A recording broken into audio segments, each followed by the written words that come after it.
antes de iniciar, les recuerdo que a sus hábitos de estudio deben sumar buenos hábitos de higiene y alimentación, así como, dentro de lo posible, realizar actividad física diariamente. Recuerden que la salud como la educación es una tarea en la que participamos todos. Soy el profesor Jorge Antonio Pérez Valencia y efectivamente es un gusto encontrarnos aquí en una sesión más de Lengua Materna 1. En esta sesión hablaremos sobre qué quieres preguntar y para qué. Y concretamente nos centraremos en reflexionar sobre usos y funciones de entrevistas. Eso me parece muy bien, profesor, porque justamente tengo varias dudas con respecto a lo que acaba de comentarnos. ¿Listas y listos? Muy bien, iniciemos. El aprendizaje esperado de esta sesión es entrevista a una persona relevante de su localidad.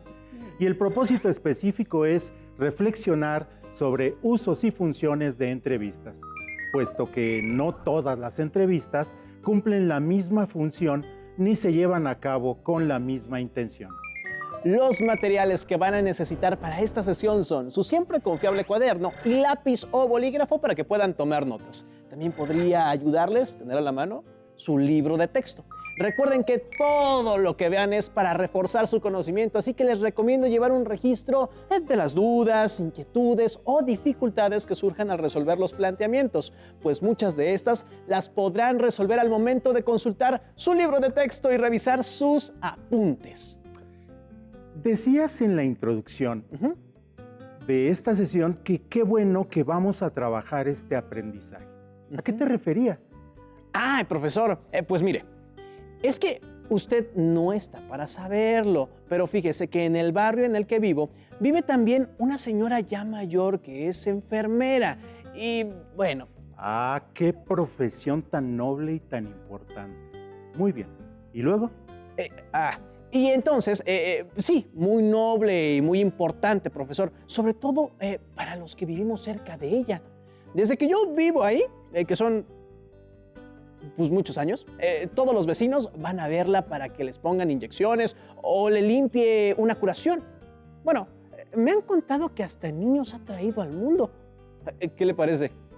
Me parece que debe ser una persona muy interesante, con muchas cosas que contar. Eso mismo pensé yo, y también pensé que era una pena que todas esas historias y cosas que tiene que contar, nadie las contara. Y entonces, que me presento el viernes pasado en su casa con mi grabadora, mi libreta y unas galletitas, y que le digo: oiga, doña Hortensia, ¿por qué, así se llama ella, doña Hortensia, ¿me puede dar una entrevista? ¿Y qué le contestó? ¿Y para qué? Y no supe qué decirle.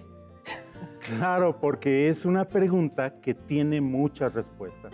Podrías haber querido entrevistarla para saber más sobre su barrio o para adquirir una información sobre su profesión o para después contar su historia de vida. Y cada una de esas entrevistas hubiera sido distinta, ¿entiendes? Pero no te preocupes y tampoco se preocupen ustedes, alumnas y alumnos, porque con lo que veamos en esta sesión nos quedará mucho más claro que la entrevista cambia según el uso que se le quiera dar. Pero para empezar a entrar en materia, ¿qué les parece si planteamos el primer reto? Sí, profesor, eso está muy interesante. Les propongo que analicen el siguiente video de una entrevista y piensen qué uso se le quiere dar. ¿Están listos? Más que listos. ¡Corre video! ¿Y a qué edad inició su profesión? Bueno, yo empecé desde muy chico. A la edad de 15 años inicié como aprendiz. ¿Y quién le enseñó esta profesión? Bueno, me la enseñó mi patrón, Jaime Díaz, que en paz descanse. Él me involucró en todo este mundo de la sastrería. Pues como te comentaba, desde muy chico empecé a conocer las telas, a conocer las texturas, a trazar, a cortar las telas y también a manejar la máquina de coser. ¿Y qué es lo que más le gusta de su profesión? Bueno, lo que más me gusta pues es confeccionar la ropa para las personas, sobre todo para las personas de escasos recursos. Me agrada mucho ver que llegan, me piden alguna prenda que les cosa o que les remiende y se van muy contentos, eso me agrada mucho. ¿Y cómo ha sido su trayectoria en esta profesión? Bueno, pues ha sido un poco difícil, complicado, pero bueno, hemos salido adelante. Sobre todo, uno de los pasos que más se me complicaba era el trazar. Y bueno, eso es algo que fui aprendiendo en el camino. Y a la fecha, uno de mis hijos a veces me viene a ayudar y eso me facilita también un poco el trabajo. Muy bien. ¿Y cuáles son las satisfacciones que ha tenido en su profesión de sastre? Bueno, de mis mayores satisfacciones es cuando viene gente de escasos recursos a solicitarme alguna prenda. Yo lo hago con mucho gusto. Tengo que a veces utilizar algunas telas que tengo por ahí, las ajusto bien su ropa y cuando se van con su ropa bien ajustada y bien elaborada, pues me agrada mucho, me da mucha satisfacción ver cómo salen sonrientes las personas. Muy bien. Y bueno, supongo que ya debe de tener varias anécdotas durante todo este tiempo en la sastrería. Sí. ¿Me podría contar alguna? Bueno, pues te puedo contar una vez que vino un muchacho que iba a hacer su graduación y pues tenía la urgencia de que era el otro día, entonces pues ahora sí que me tuve que quedar toda una noche confeccionando, ajustándole el traje al muchacho, pero bueno, la satisfacción fue que al otro día él presentó y se fue excelentemente a su fiesta y al otro día hasta me trajo su diploma, ¿no? Y una anécdota, otra anécdota pues puede ser, bueno, que en esta profesión pues es muy común los pinchazos, ¿no? Entonces hay una que otra persona que me ha llegado a llevar, pero no duele tanto, ¿eh? No creas que es muy doloroso. ¿Qué tal? ¿Les quedó claro el uso que le quiso dar a la entrevista? Yo digo que era una entrevista para adquirir información sobre el oficio de sastre y los retos a los que se enfrentan quienes lo practican. Es interesante eso que propones. ¿Por qué lo dices? Porque la entrevistadora hacía preguntas que iban orientadas a eso, como cómo se inició en la profesión, cómo es un día típico de trabajo, cosas así. Digamos que se enfocó en la persona del entrevistado. En tanto sastre, no le preguntó si tenía hijos o qué opinaba sobre tal o cual situación mundial. Claro, tienes mucha razón. En efecto, este diálogo tenía el propósito de adquirir información sobre el oficio de sastre. Si no les resultó evidente a alumnas y alumnos, no se preocupen, para eso seguiremos analizando más al respecto en los próximos minutos. Pero antes de continuar, recordemos brevemente lo que es una entrevista. Y para ello, les invito a escuchar la siguiente definición de la académica Josefina Hernández Telles. En términos generales, la entrevista se concibe como un ejercicio objetivo de diálogo, de encuentro entre dos o más personas, cuyo objetivo es obtener información de una respecto de otra u otras. Muy bien, ahora pensemos cuáles son los puntos clave que se presentan en esta definición. Diálogo. La entrevista es, ante todo, una conversación entre dos o más personas. Un entrevistador, es decir, quien realiza la acción de entrevistar, y un entrevistado, quien recibe esa acción y responde a ella. Profesor, pero ¿no es posible que una persona se entreviste a sí misma? Claro que sí, y en la literatura y el periodismo hay varios ejemplos. Pero si lo piensas bien, para que pueda hablarse de una entrevista, tiene que haber dos voces distintas. Una que plantea preguntas y otra que las responde. Por eso se dice que la entrevista es un diálogo o conversación. Por otro lado, el entrevistador busca que el entrevistado le proporcione información. En el corazón de la entrevista se encuentra una cierta información que el entrevistador desconoce. Y supongo que uno como entrevistador tiene que saber lo que está buscando o le pasa como a mí, con mi vecina enfermera. Exactamente. Y eso nos lleva a nuestro último punto. La entrevista se hace con un fin específico y con este fin se diseñan las preguntas y la estructura de la entrevista. Como ya vimos, las entrevistas pueden tener distintos usos y funciones. y de eso seguiremos ocupándonos durante el resto de la sesión. La maestra Raquel quiere que sus alumnos de primero conozcan más sobre su municipio, ya que varios de ellos se cambiaron recientemente de casa y otros no conocen muy bien el lugar donde viven. En este caso, teniendo muy presente que la entrevista tiene como fin último adquirir información, ¿qué tipos de entrevista se les ocurre a alumnas y alumnos que pueden hacer los alumnos de la maestra Raquel? Creo que podrían ir a entrevistar a ciertos miembros del municipio y hacerles preguntas sobre el lugar, cuánto tiempo llevan viviendo ahí, qué recuerdos tienen, qué les parece importante que deba saber una persona que se haya mudado recientemente. Eso sí, debe tener mucha paciencia para encontrar suficientes personas con ganas de platicarles bastante. En efecto, pueden centrarse en elegir miembros de la comunidad que tengan mucho tiempo viviendo allí o que desempeñen tareas como una responsabilidad vecinal, o inclusive hay municipios y ciudades de nuestro país que cuentan con la figura de cronista de la ciudad. Si lograran una entrevista con alguien cuya vida se haya consagrado al estudio del lugar en el que viven, imagínense todo lo que podrían averiguar los alumnos de la maestra Raquel. Vamos con el siguiente ejemplo. El maestro Rogelio quiere dar a conocer la vida de un personaje importante de la época revolucionaria que quiere plantearlo a sus alumnos de una forma que les resulte interesante. Profesor, este ejemplo me parece bastante interesante. Creo que propondría que los alumnos piensen preguntas que le harían a una persona cualquiera. Digamos, a alguien a quien pudieran entrevistar en vivo y luego les diría que buscaran las respuestas a sus preguntas.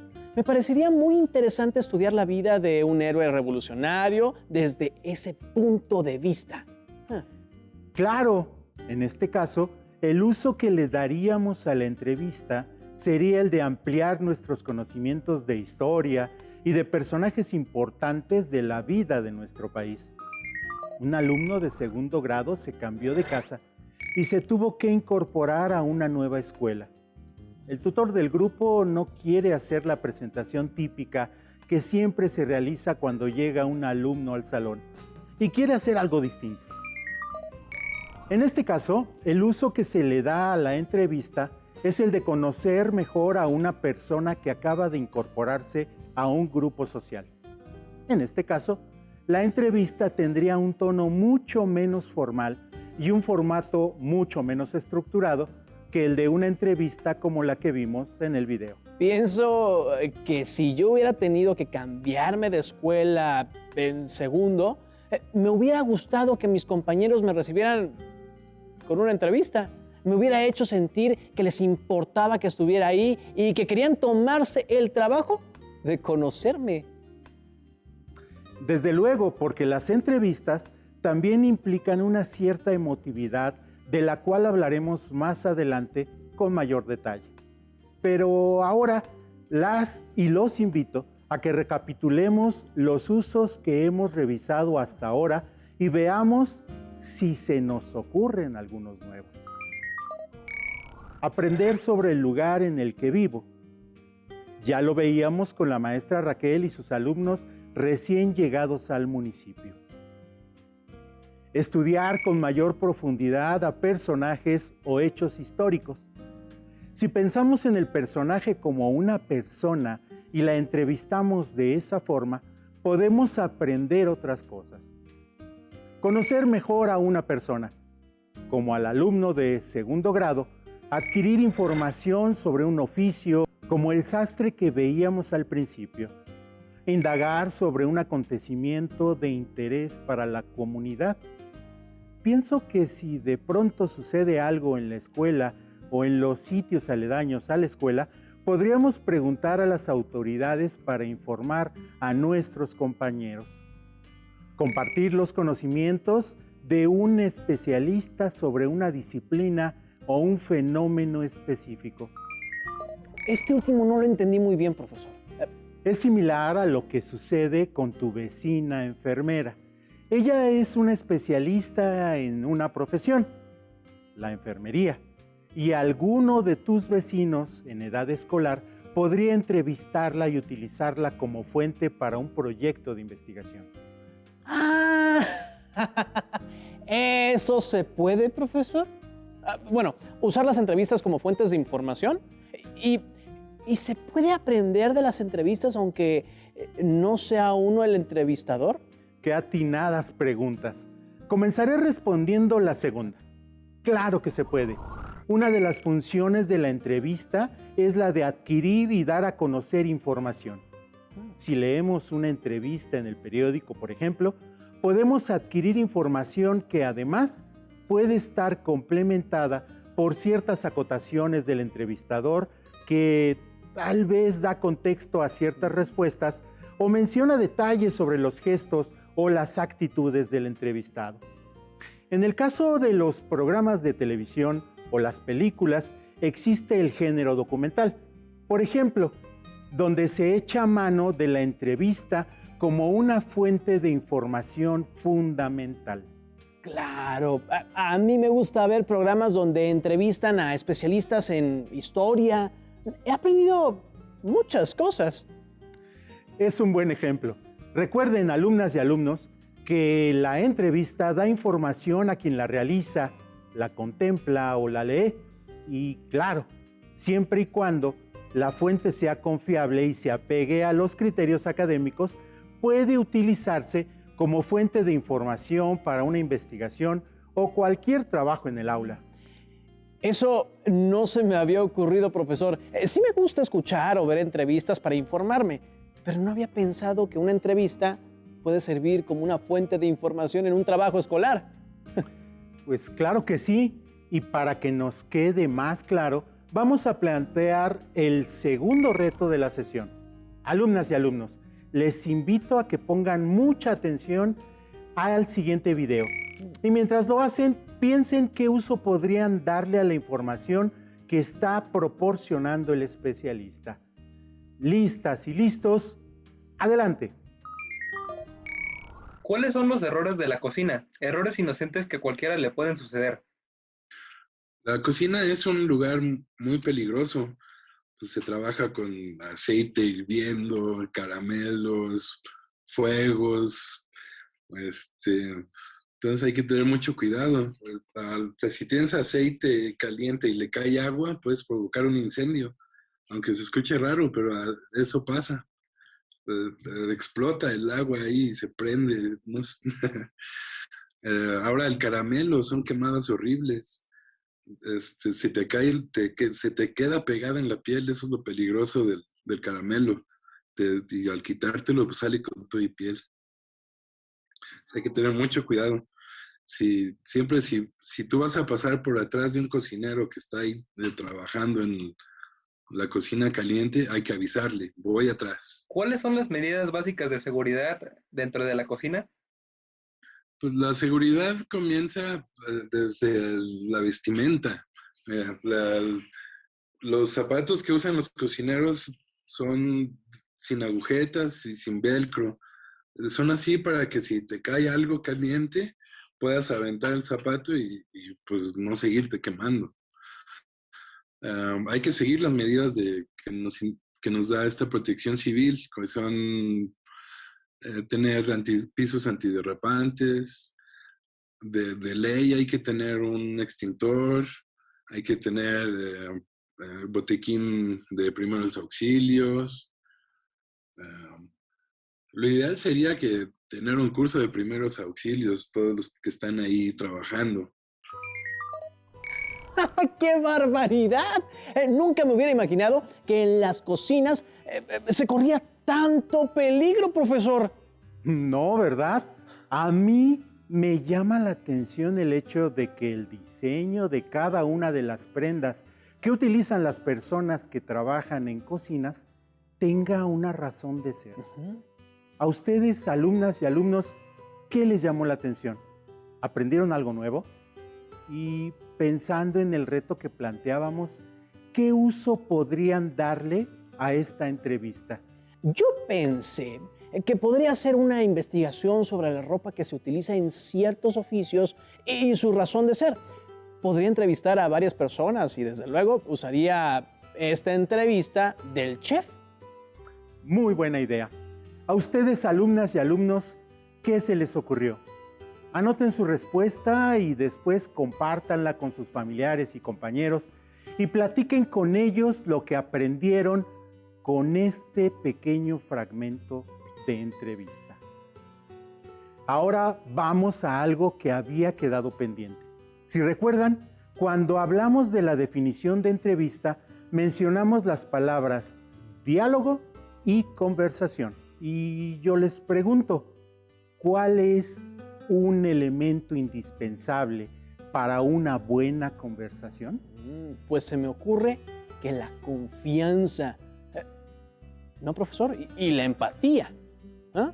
Si no le tengo confianza a la persona con la que estoy conversando o no me hace sentir bien, voy a querer hablar con ella lo menos posible. Exactamente. Los grandes periodistas sostienen que lo primero que debe hacerse cuando se quiere obtener buena información de un entrevistado es despertar su confianza. Y para esto hay distintas estrategias que se pueden ir desarrollando con el tiempo. En el caso de las entrevistas a las personas de su comunidad, esto puede ser más sencillo porque probablemente las conocen o están familiarizados, pero siempre se debe buscar que haya empatía y buena comunicación. En este sentido, el escritor colombiano Gabriel García Márquez, antes de ser novelista, era un periodista con gran oficio. Escribió una frase muy interesante al respecto. ¿Te parece si la leemos? Claro. Un buen entrevistador, a mi modo de ver, debe ser capaz de sostener con su entrevistado una conversación fluida y de reproducir luego la esencia de ella a partir de unas notas muy breves. El resultado no será literal, por supuesto, pero creo que será más fiel y sobre todo más humano. Ahora, en cambio, uno tiene la impresión de que el entrevistador no está oyendo lo que se dice ni le importa, porque cree que el magnetófono lo oye todo. Y se equivoca. No oye los latidos del corazón, que es lo que más vale en una entrevista. Profesor, ¿qué es un magnetófono? Es como el bisabuelo de la grabadora y como el tatarabuelo del reproductor digital, pero el principio es el mismo. Lo que dice García Márquez es que en la entrevista no solo se registran las palabras, la información pura que da el entrevistado, sino que debe escucharse de manera muy atenta para percibir también eso que llama los latidos del corazón, que son sus expresiones, sus gestos, las reacciones que tiene ante algunas preguntas o situaciones. Eso que no registra ningún aparato por muy mágico que sea, que solo puede percibir un ser humano que siente y respira como el entrevistado. Ya quiero ir a entrevistar a mi vecina. Quiero que me cuente historias del barrio y cómo lo ha visto cambiar. Ay. Pues ya tienes muchas herramientas, pero sobre todo pon mucha atención para lograr escuchar los latidos de su corazón. Hemos llegado al final de esta sesión, cuyo aprendizaje esperado era entrevista a un personaje relevante de su comunidad y específicamente tenía el propósito de reflexionar sobre usos y funciones de entrevistas. Recuerden siempre que la entrevista es una gran herramienta, pero no deben perder de vista el uso que quieran darle para sacarle el mayor provecho posible. Tengan en cuenta que pueden ampliar sus conocimientos o resolver alguna duda que les haya quedado al consultar el aprendizaje esperado en su libro de texto de lengua materna. También pueden buscar entrevistas en los medios de comunicación y, por supuesto, entrevistar a los personajes de su comunidad o su familia que les parezcan más interesantes. No olviden que la información, si no se consigna, se pierde. Aprovechen el conocimiento de sus vecinos. Gracias por compartir con nosotros esta sesión de Lengua Materna 1, en la que hemos compartido sobre qué quieres preguntar y para qué. Hemos aprendido algo nuevo juntos. Hasta la próxima. Muy interesante, profesora. Si tienes dudas o necesitas ayuda, llama al Centro de Apoyo Pedagógico a Distancia. El número de teléfono para secundaria es el 55 36 01 71 23. Si requieres consultar los libros de texto en versión digital, recuerda que los puedes encontrar en la página conalitech.cep.gov.mx. Y recuerda que también cuentas con el sitio aprendeencasa.cep.gov.mx, en donde podrás ver nuevamente los videos de los programas y además encontrarás actividades para fortalecer tus aprendizajes. También te invitamos a que consultes las plataformas nuevaescuelamexicana.cep.gov.mx y tripulantes.cep.gov.mx.